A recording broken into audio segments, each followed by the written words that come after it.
council like to make that amendment? Mr. President, I move to amend the three salaries listed to 1820, 1792, and 1792. Second. Motion been made and seconded. Roll call on the amendment. Anderson.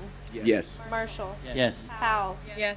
Dishman. Yes. Peters. Yes. Moore. Yes. Gregory. Yes. Ridenhour. Yes. Polk. Yes. 9 yeses.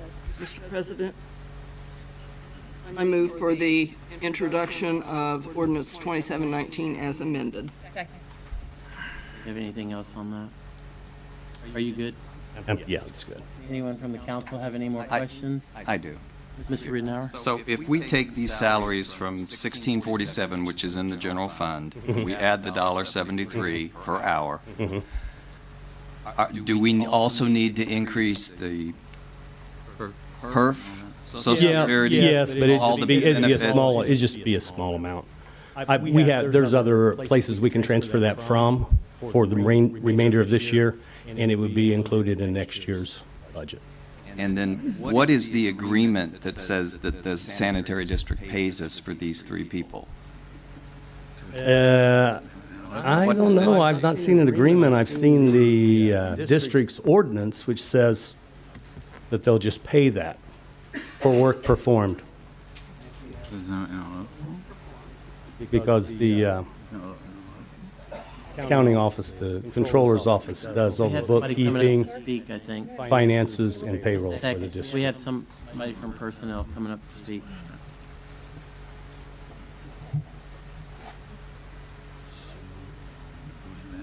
First, Mr. Ridenour, I'm not sure if we need to, I'm Sarah Beach, I'm Personnel Director for the City of Muncie. I'm not sure on the perf, because it's already included in the budget, isn't it? They're getting paid, we're already paying them this amount. Yeah, that's right.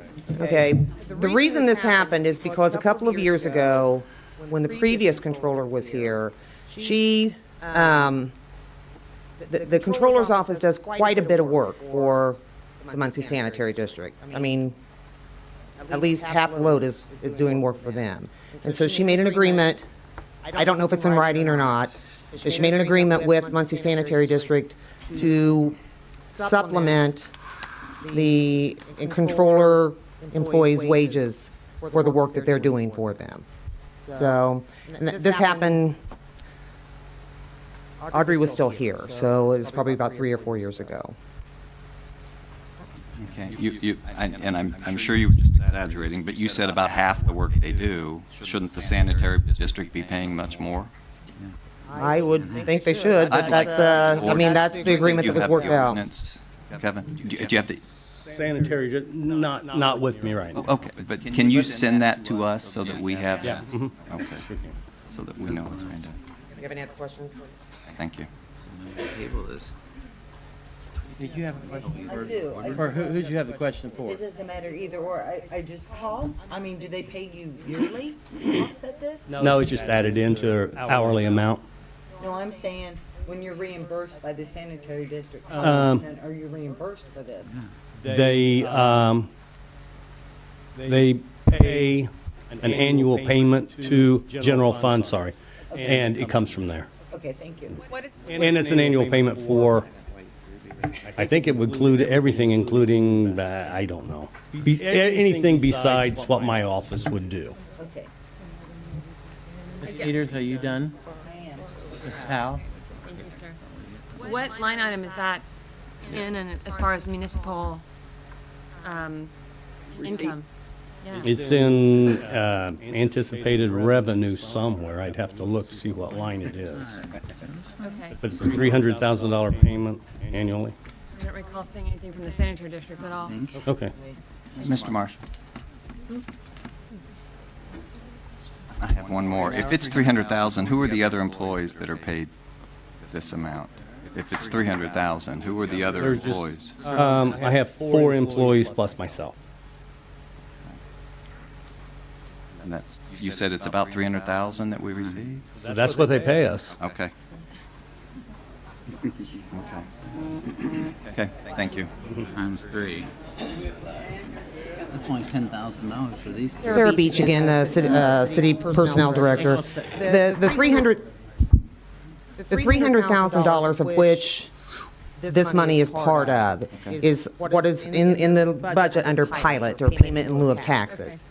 So it's taken out of that to fund these positions.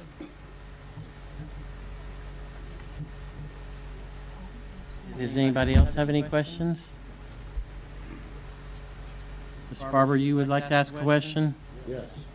I believe this brings to light some of the questions I was asking in May when the council omitted a line for $62,000 or $63,000. So everybody should be aware of this. I brought this to the attention in May to the council. In the budget line, the finance committee removed $60-some thousand from a line item to pay the meter maids. I think everybody remembers me bringing that to the attention in May, and I'm glad I am finally getting an answer on this. Okay, whatever. Anybody else have any questions for Mr. Niemeyer? Question. Question is called for. All in favor signify by saying aye. Aye, opposed, same sign. Moving to ordinance 28-19. Ordinance 28-19, an ordinance to vacate Wade Avenue in the city of Muncie, Delaware County, Indiana, Muncie Sanitary District. Mr. President, I move for the introduction of ordinance 28-19.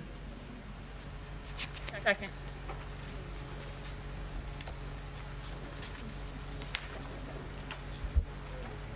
Anyone here wishing to speak on 28-19? No one left. Anyone here to speak on ordinance 28-19?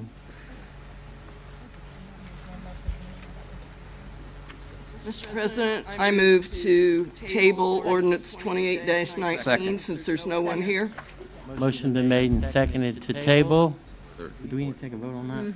Yes, we do. Roll call, please. Anderson? Yes. Marshall? Yes. Powell? Yes. Fishman? Yes. Peters? Yes. Moore? Yes. Gregory? Yes. Ridenhour? Yes. Holt? Yes. Okay.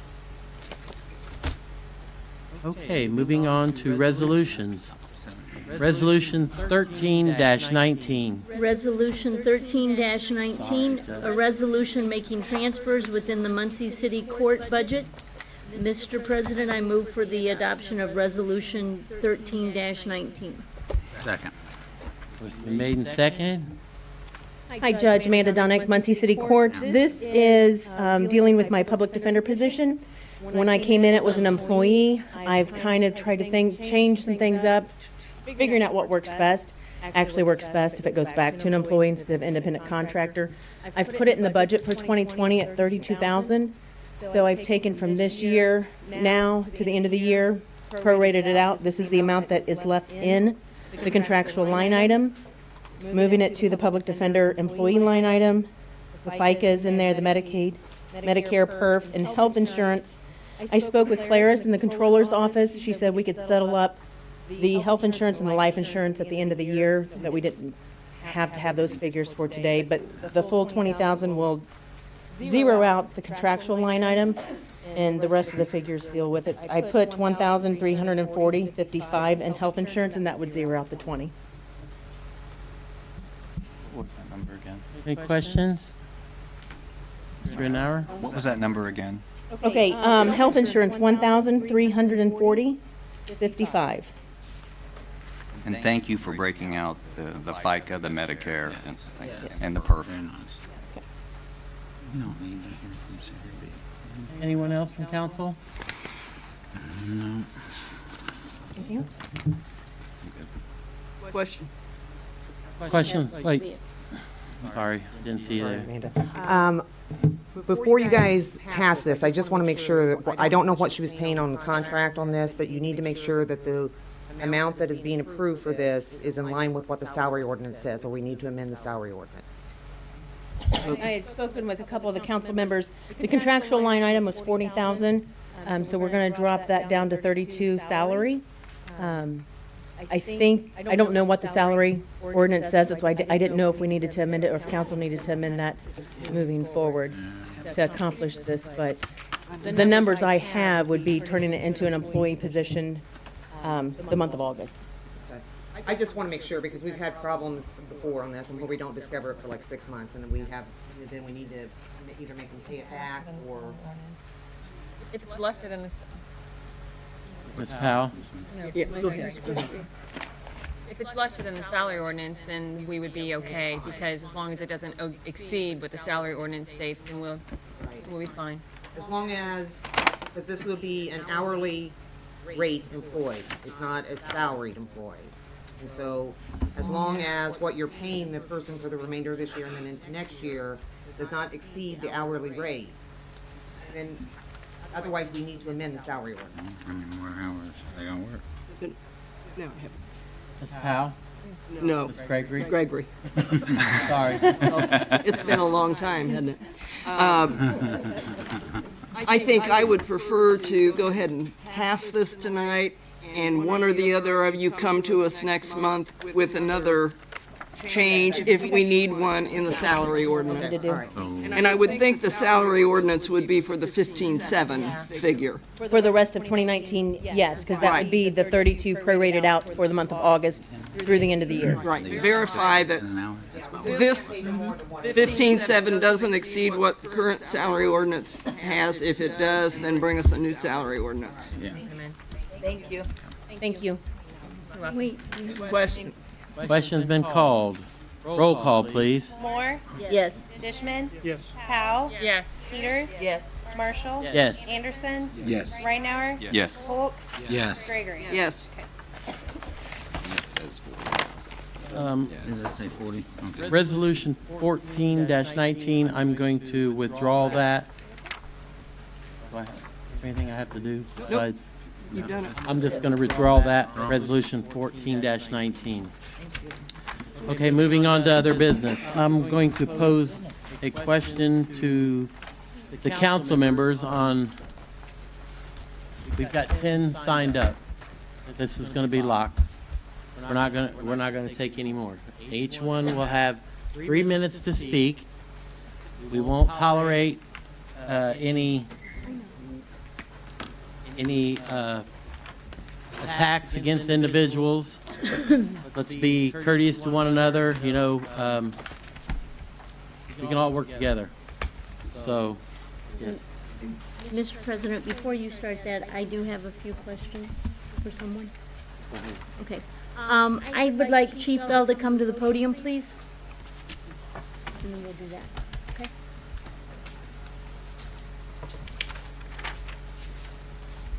Would you take one and pass me down, please? And, Chief Bell, good evening.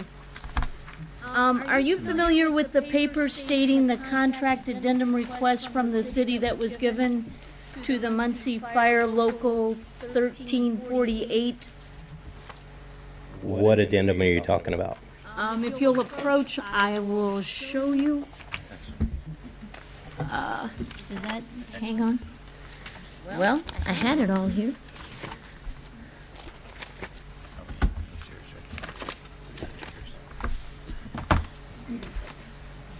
Is that your Did everybody get one of these? Did everyone down there get one of these? There we go. Yeah, you I will give you one. Yep. This is just something basically that you've printed, but yes, I know what you're talking about. Am I correct that the union approved and accepted the listed contract addendum at their June 10th meeting? That I do not know. We do have the president here. If you'd like to ask him, that would be a question for him. Mr. Chapin, are you still in the room? I think he did take off. He took off. All right. Well, we'll go forward. So you aren't certain if this was passed by the union or not? The union did vote on it. The union did vote on They it, did vote on and what was the result of that vote? They voted to I believe they voted to go along with all this. Okay.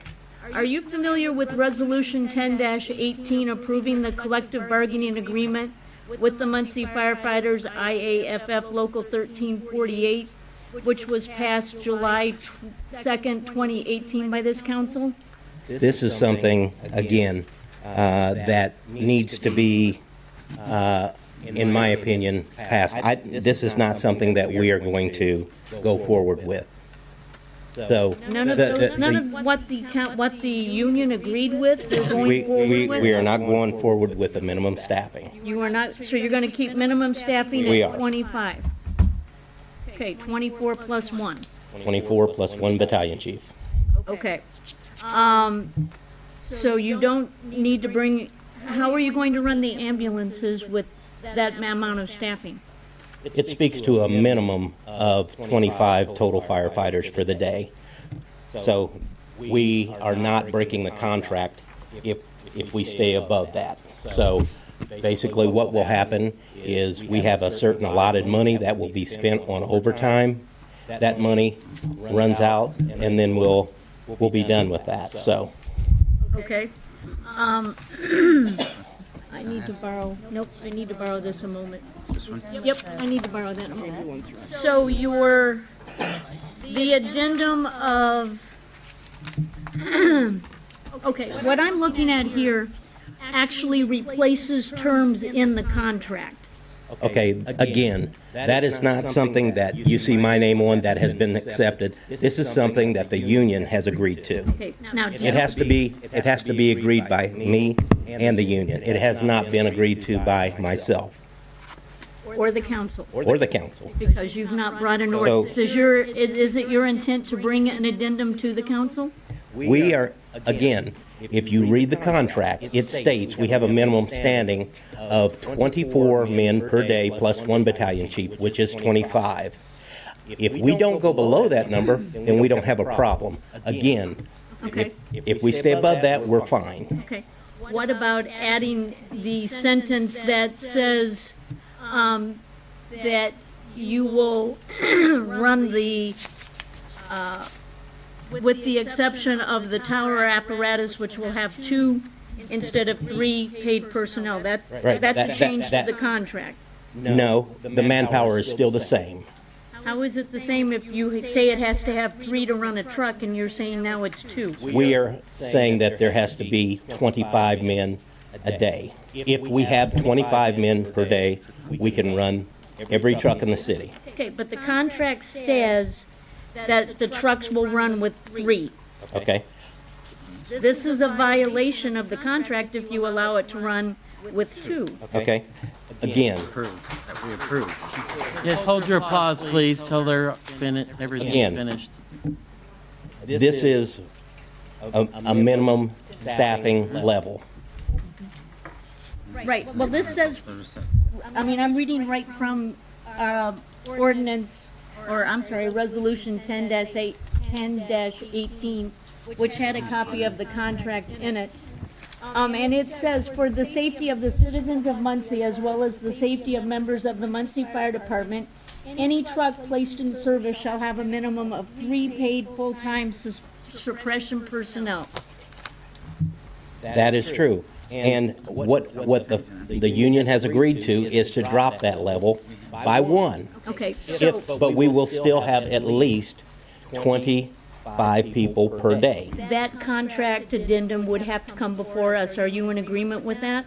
That, if we do that, yes. If we change the minimum staffing, yes. You have already agreed to this. It says contract I addendum. have not, where do you see my name on here, I'm Denise? reading this. It says contract addendum request from the city. Okay, I'm telling you that the fire department has not agreed to this in its Also, entirety. under Article 38, it talks about contracting out, and it changes that section for contracting out to say, in accordance with the addendum agreement between the union and the city established on June 10th, 2019, the city has the authorization to hire an administrative EMS chief from outside the guidelines further defined in Article 38.1. that is still a position that we have. We have a battalion chief spot that is open, that has been vacated. We are going to choose to put someone in that position to do that job. It is not asking for one more man. We've got 110 people. That's the maximum that we have. So this EMS chief will count towards your 110 staffing? It will. Okay, because I was under the understanding that she will not be a member of the union or per going forward, which would reduce your staffing to 109. It will not. So you're going to count this person as fire suppression personnel and they're not going to fight? I didn't say she would be a fire suppression. She would be in charge of, she'd be the chief in charge of EMS operations. Has that position been created by the council? No, and it doesn't need to be. And why The is that? position already exists. The only thing that we have done is change the job description. We changed that job description for the EMS chief. Okay, so, if the addendum, if you bring addendums to us and they are approved, will you finally put a fire truck at number 1 fire station as promised in the Star Press November 1st, 2017 article? That fixing the floor would allow a fire truck to make runs from the downtown station again? We do have a truck at the number 1 fire station. It is a rescue truck, absolutely. Right, it's a rescue, it is not a fire suppression. And you know what? We have not asked for one more man. We've not asked for anything. Since we've been here, Denise, since 2012, we have not asked for one dime from you folks over what you approved for us for our budget. Not one dime, year after year. Now, I'm going to give you something real quick. Well, may I ask you one more thing and then I'll let you speak? So we're gonna have some civility. If we're gonna ask questions, we gotta let him answer, Okay. and him the same to you. Okay. And you guys will get your chance to ask questions. It's just, Okay. Ms. Moore still has the floor. Okay. Now, this is, you know, you guys say that there's not a need for any of this, and I disagree with you wholeheartedly. Before this was made into a political football, what we tried to do is help people that we thought we could make things better for in this city, which each and every one of you, in my opinion, should be trying to do. You have never had a hearing with the police department over anything. Let me read off a couple things. You guys never had a hearing when it come to a point in time where you decide to give each and every policeman in this city a car. You asked me, Ms. Powell, how much the insurance was going to be for 2 ambulances, for 4 ambulances. I never heard you ask the police department what that was going to be. I never heard you ask what the fuel cost for 106 police cars would be. I'll tell you, $268,000. When Can I respond to that? our, Second, listen, both of you. so you're not, No, I'm gonna let you speak, but speak on behalf of the fire department. You can't speak in behalf of the police department. They do theirs, you do yours. And that goes the same. If you have questions about the fire department while Chief Bell's up here, or if you have a question about the police department, Chief Winkle's here. So we can just go that way. So, Ms. Moore, you still have the floor, or are you finished? No, I'm not finished, but is Mr. Bell? Chief you Bell, wanna- is he finished? no, I'm not done. Okay. Absolutely not. And Mr. Marshall, I think it's unfair of you to not allow me, because, Miss, just 1 second, please. Miss Powell has, you know, stood up here earlier and thrown everything out there, which is just totally not the truth. Absolutely not the truth. What I'm trying to tell you is, when we spend $268 for the police department's fuel, no question. When we give them 106 police cars to take home, no question. When we talk about the insurance, no question. Now, we talked about one other thing. We talked about overtime. That was a big thing for Ms. Powell. Overtime, let me just read this. Overtime for the Muncie Police Department for the last, Muncie Fire Department for the last 3 years, $409,000. Ask me, all the city workers, $403,000 for the last 3 years. Muncie Police Department, $1.3 million.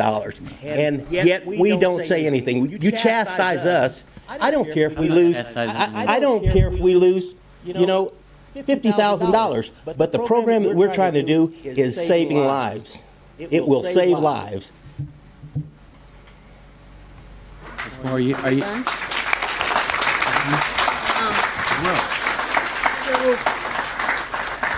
In this November 17th article, you are quoted as saying, Bell said an engine will join the rescue vehicle at the station when rehabilitation is complete. We would have liked to put an engine in there, but we have not hired anybody over and above the number that we have. To do that, we would have to hire somebody. But what we did say was we would put a truck back in there, and that is in there right now, the rescue. Right, and it was running out of the back of the station Yes, before. but it wasn't on the truck room bay. Right, before the bay was fixed.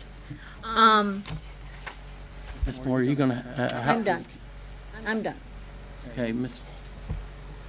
Gregory, Ms. Peters. I just wanted to make sure I'm understanding all this. This is the first I've seen of any of this stuff, but, so the other person that was just hired or passed or whatever, even though they're not a firefighter, they're gonna be paid in the firefighter's budget for next year, correct? It will be taken, it is now a contract. Okay.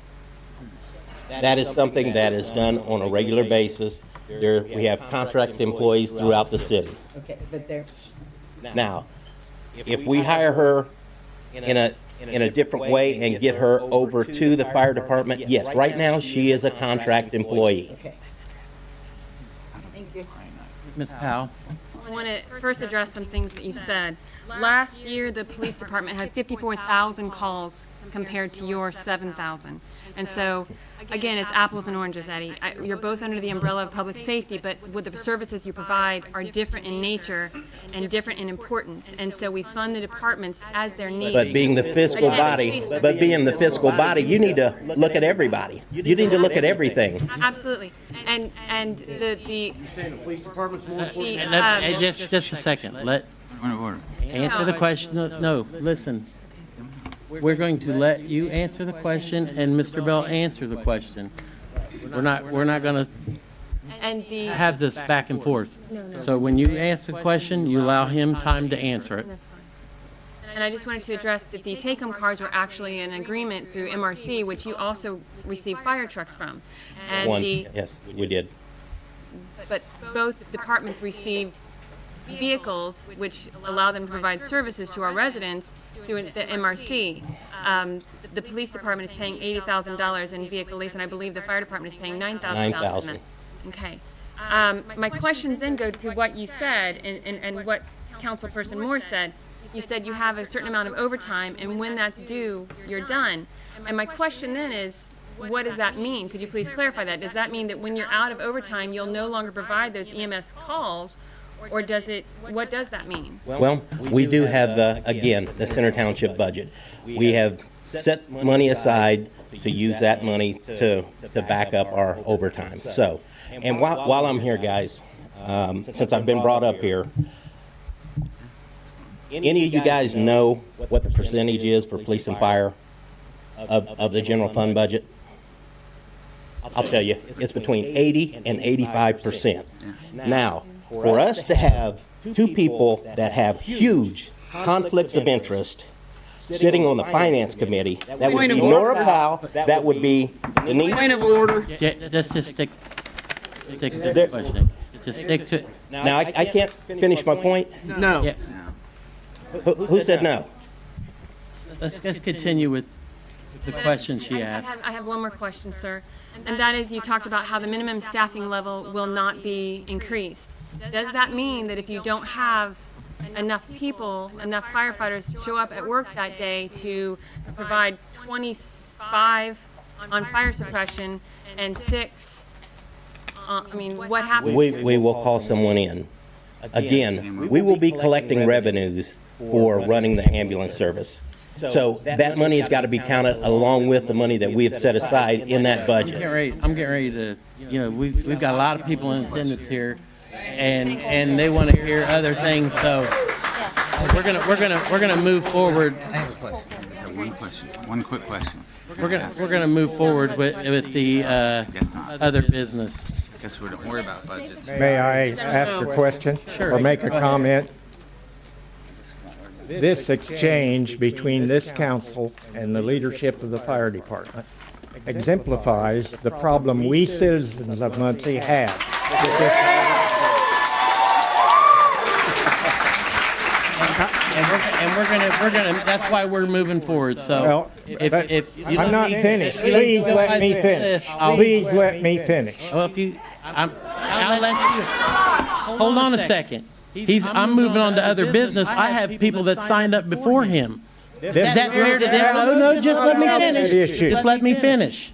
This is the reason that you're in trouble with the community. Listen, I understand your concerns. I understand your anger. No, you but don't. there's people. There's Because you people haven't here. let me state them. Well, sir, I give you a chance. I give you one chance, but there's people here that signed up before you. Is that fair for you to jump in Deal with the issue they signed up to talk about. I'm sorry. I'm going to move on to my list, sir. Okay? Thank you. You all should be ashamed of yourself. Thank you.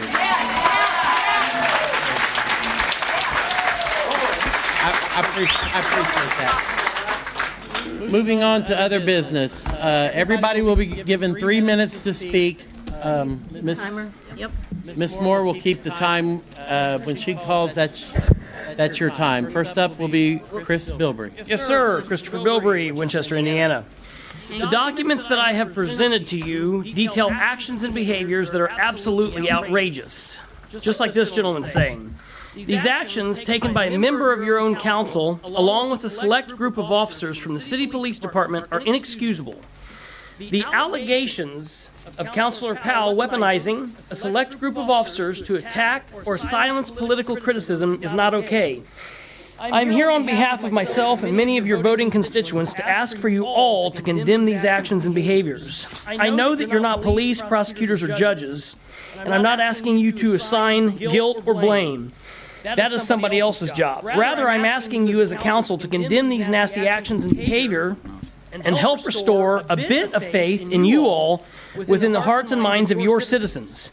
I'm asking you to utilize every function of your capability and capacity as a duly elected city councilor, so governed by the laws of the state and the ordinances of Delaware County and City of Muncie, to fully investigate this matter and present your findings to the citizens and I at the next council meeting.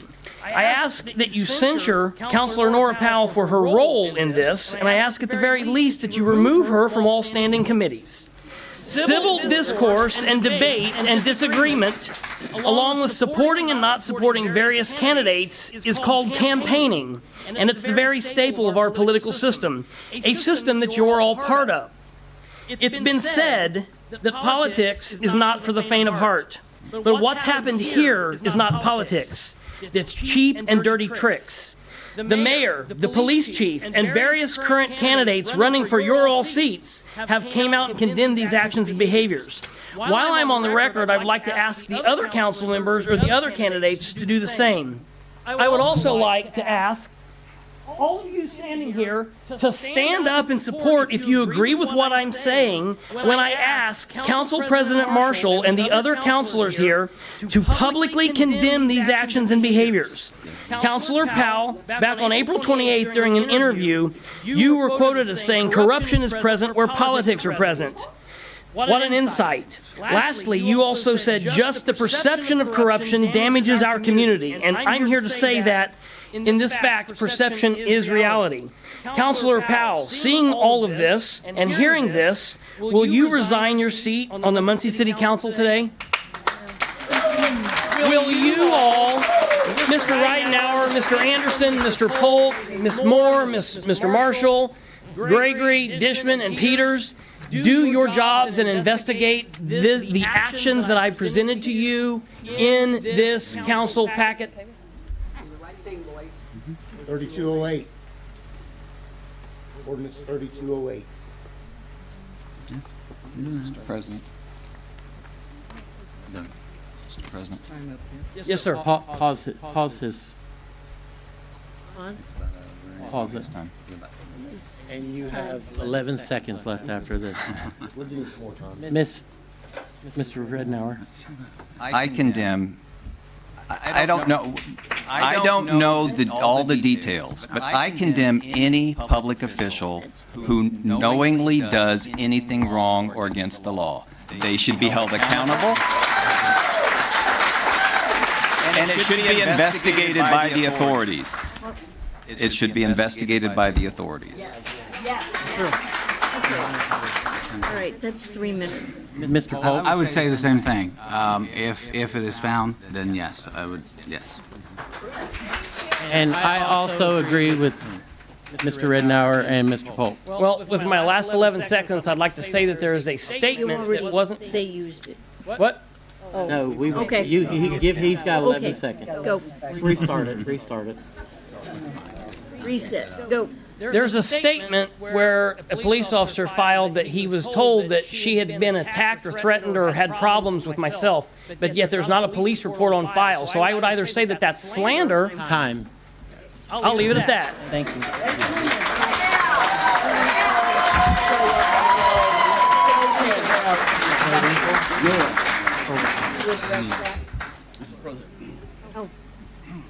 I don't normally do this.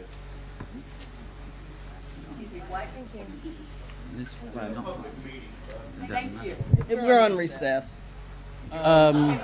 Next up, we need Oh, okay. Mr.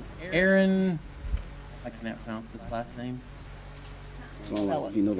C-E. I'm not sure of the rest. It's a female. Don't start because can I correct my name? Okay. Don't start the time. I want to correct my name. It's Aaron Kinsella. That's about the way it looks. Okay, but that's not how it's Starting the spelled. clock. Okay, so thank you for the opportunity to speak. Your address, please. 721 East Washington Street. Thank you for the opportunity to speak to the council.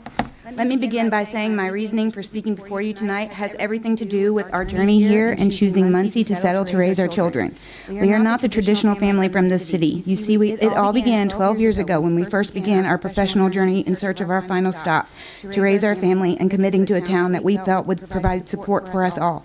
We have traveled from northern Kentucky to South Carolina and now Indiana. This was not easy. We bought and sold 2 homes along the way, even waiting 2 years to purchase our current home to sell the one in South Carolina. We researched areas nearby Muncie, Yorktown, Noblesville, Fishers. However, our concern was we really wanted to live near a town where one of us worked. We committed to be near our work in South Carolina so we can invest in the town, and grew to love being connected with both professionally and personally. This created our desire to find a similar situation on our final stop. We took a leap of faith and bought a house last October in the heart of the city's historical district. With all of the children and one on the way, we found our forever home. I'm sure all of you know what that's felt like in one way or another. That place is, just home. Settling here was an investment in faith for our future and a commitment to support the town with our hard-earned money. We basically spent our professional lifetime as we knew it to come here. This process of learning about this recycling facility has been short of shocking and lacking in proper notices. I would be glad to provide you with the context and the EPA guidelines about proper notices and hearings before the public, so we can all collaborate to make the best decision for the community. This is a democracy, and we have a voice too. We committed to this city and deserve that respect. I was only able to obtain 1 notice in the Star Press, though the company's president indicated 2. On the application, there are missing dates for the notice to the municipality. This cannot be. Please allow an opportunity to collaborate with your fellow neighbors like myself. The consequence of having a company like this here opens the door to others to follow. I want to support industry, but not like this. Can you honestly say, with the choices that were made to bring this industry, that you have read and investigated and provided notice to the public, allowed input and reviewed the history and background of this facility proposal? Can you look at my 5-month-old daughter, who was born right here in Ball Hospital, that when she is ready to start kindergarten, she will be safe when she's in middle school and when she is ready to leave for college? Do you believe that you can in your heart say this to me, a citizen who invested an entire journey and settled on Muncie as the last stop, that we will be safe? If not, I implore you to reconsider and bring this back to the table. She and we deserve that.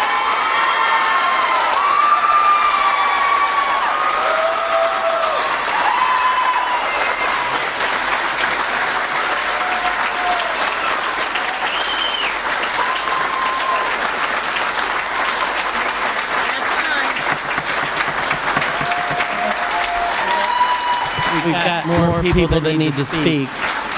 If you could please hold your applause. Next up, Mr. Audie Barber. Audie Barber, 610 West 11th.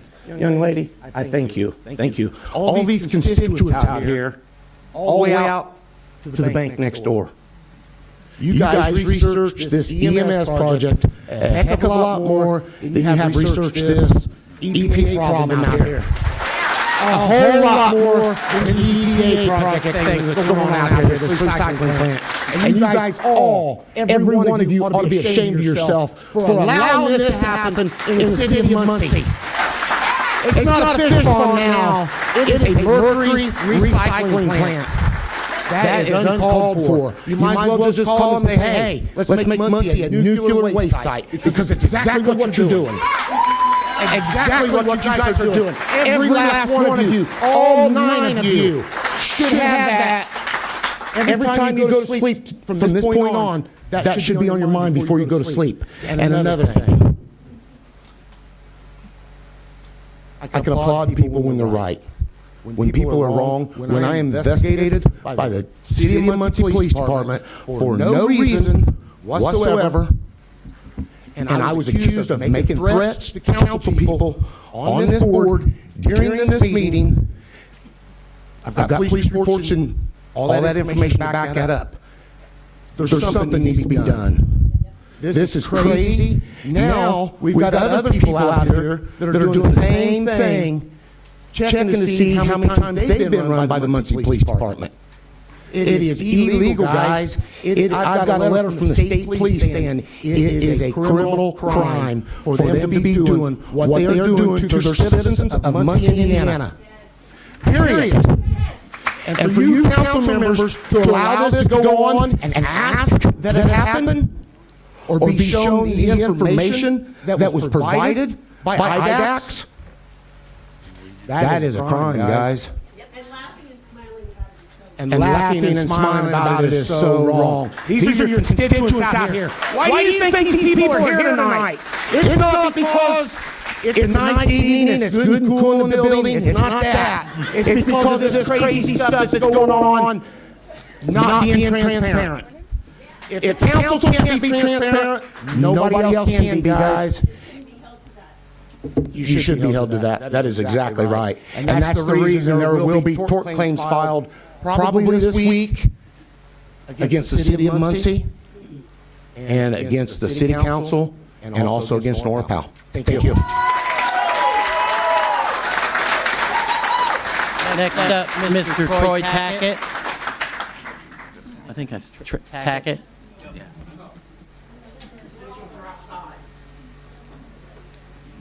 Troy Tackett, Muncie, Indiana. Your address, please. 200 North Hudson. I have several. I own many houses in this town. It's like 3 points I want to make. One is police actions. Public servants are hired to serve and protect, not bully and harass. We pay them to do a job, which, the city is getting, taken away from that. They need to realize that we, the taxpayers, are the authorities, not the other way around. I wanted to touch on the fire base EMS, Councilor Moore. I think that was taken care of between you and Eddie Bill, so I'll just leave that hang. The factory at Board Warner. I probably can't say it better than that young lady who spoke it. I have a business, 2 businesses down from there, so I have a huge concern for my health, for my customers' health, for all of my friends in Yorktown. The Yorktown Town Council is heavily investigating this, from what I've been told. So you guys might want to reinvestigate this as well. And I definitely implore you to please make the right decision and do the right thing. That's it. Thank you.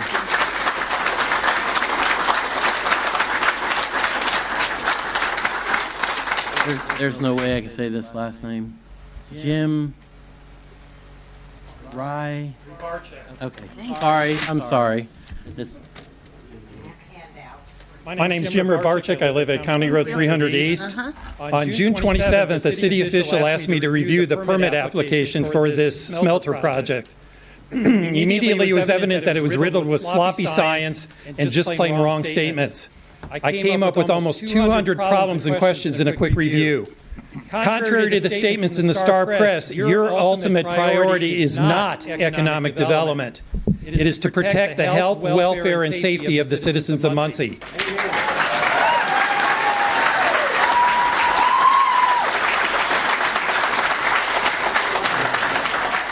What you have approved protects no one and will almost certainly put citizens in serious jeopardy. On July 1st, at the very first citizen meeting, company representatives carefully and deliberately committed to the citizens of Muncie, not once, but 3 separate times, that they were, and I quote, to capture all emissions. They were going to capturing all the dust that's on the site, and they would make sure there were no emissions from the facility. Not a little pollution, not an IDEM or an EPA amount, but zero emissions. These public promises supersede any permit from IDEM. If there are no emissions in any way, shape, or form, then there is no need for an IDEM permit. This is one of the dirtiest, most potentially harmful industrial processes. It does not belong at the western gateway of a heavily urban area. The other 4 sister smelters are located in isolated South Korea, desolate Turkey Mountains, in dense forests downwind of a tiny town in rural Alabama, and Monterrey, Mexico.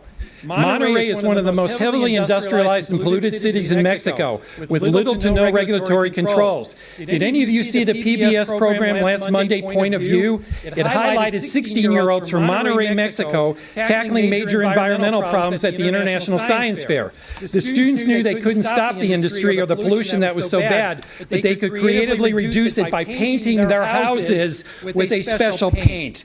That is how dirt poor bad it is down there. So why would you want Monterey in Muncie? Despite 4 similar smelters running for years, there was no accurate real data presented at the July 1st meeting nor in the IDEM application. You were just handed out some things. On page 1 of the application, it's not even correct. It says this site is in Mount Pleasant Township and Mount Pleasant Township schools. They don't even know where it's at. At least 3 times this community has been presented a PowerPoint infomercial to this body, to the chambers, and on July 1st to citizens. The only technical slide in that presentation that you have a copy of shows that the 2 products of this process claim 65% iron and 35% zinc. Yet if you go to the Alabama Smelters website, they list the 2 products as 62% zinc and 39% irons. Totally backwards. Thank you, sir, for your comments. And wrong, and that still has never been corrected. Thank you, sir, for your comments. Let him talk. And on the same PowerPoint slide. Ask Joe to remove him. We're adjourning this meeting.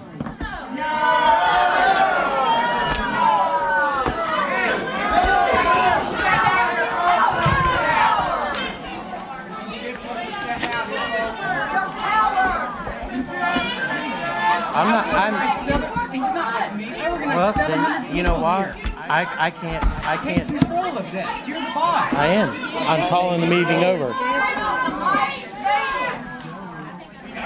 guys need to take a vote on this. Make sure that's what you guys want.